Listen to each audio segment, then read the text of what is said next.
Alliance for Development Alternatives Manipur Adam Kakchingna Changsilliba Yes See Sundays and Holidays for Environment Campaign Sogatpa Oina Thoubal Forest Division na sponsor toba Yes See Promotion T-shirt Yangkai Ngarang Forest and Environment ki Conservator of Forest and Special Secretary RK Amarjit na Adam Kakchingi Secretary Shurjit Khetri Mayumda Khusinnakre Kakchingi RFO Laishram Dinesh Amadi DFO Thoubal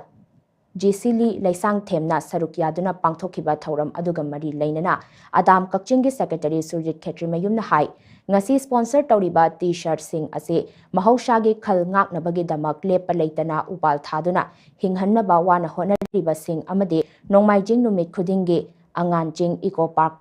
Kakchingda Pangthokliba Regular Sunday Eco Club Activities da Chang Naina Saruk Yariba Volunteer Singda Yenthoknabani Lamdam Asigi Mipum Khuding Magna Numti Numit Khudingi Isagi Achin Bamatam Ngai Hak Kai Thoklaga Akoibagi Pibam Ngak Sen Bagi Thogai Pangminasi Makata na T-shirt Yangkai Amagasu IFSRK Amarjit na sponsor Taurakigani Haiba Wapam Phongdorakpagi Damak Thagat Pa Phongdokli Haina Mahang Makata Ki